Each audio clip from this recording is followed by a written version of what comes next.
নমস্কার। প্রথমেই আমার পশ্চিমবঙ্গের সমস্ত সাধারণ মানুষ তাদেরকে অনেক অনেক ধন্যবাদ, কৃতজ্ঞতা জানাই। এত আশীর্বাদ যে আপনারা করবেন, আসানসোল দক্ষিণের মানুষ আমাদেরকে এত আশীর্বাদ করবেন আমি ভাবতে পারি না, আমরা ভাবতে পারি না। আর আমার কার্যকর্তা ভাইরা বোনেরা, কর্মী ভাইরা বোনেরা তো আছে, তাদেরকে আলাদা করে কি বলবো, তারা তো আমার পরিবার। কিন্তু আজকে একটা বিশেষ কারণে এই মেসেজটা করছি।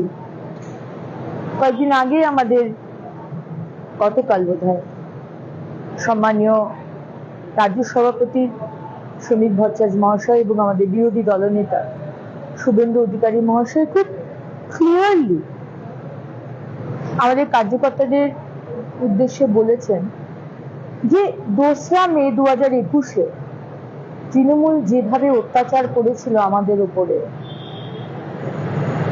সন্তানের সামনে মাকে ধর্ষণ করা হয়েছিল, বাবার সামনে মেয়েকে ধর্ষণ করা হয়েছে, ভাইকে খুন করে মেরে গাছে ঝুলিয়ে দেওয়া হয়েছিল, বাড়ি ঘরদোর জ্বালিয়ে দেওয়া হয়েছিল। আজকে তৃণমূল যেটা করেছে আমরা কিন্তু সেটা করব না। তাহলে আমাদের আর তৃণমূলের মধ্যে পার্থক্য কি হলো?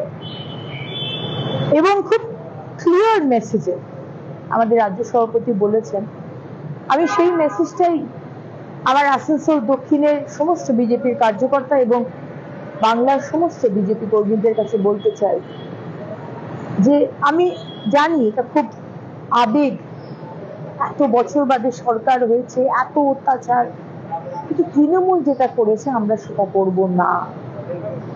আমরা কোনো তৃণমূলের গায়ে হাত দেবো না, অশ্রাব্য ভাষায় কথা বলবো না, মারধর করবো না, ভাঙচুর করবো না।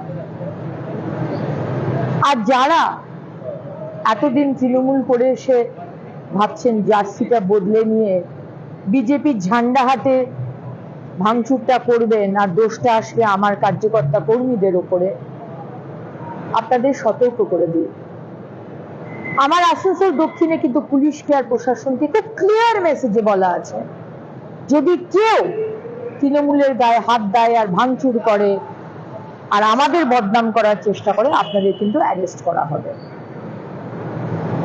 এবং আপনাদের ব্যবস্থা আমরা কি করব, সরকারটা হয়ে যায়, আমরা সব ব্যবস্থা করব, সব যোগ্য জবাব আমরা দেব। কিন্তু আপনাদের মতো আপনারা যেটা করেছেন এই 15 বছর এবং 2021-এর 2রা মের পরে পোস্ট পোল ভায়োলেন্স, আমরা কিন্তু আপনাদের মতো এত নিচে নামতে পারবো না। এটুকুই বলা ছিল। অনেক অনেক ধন্যবাদ। ভারত মাতার জয় হোক।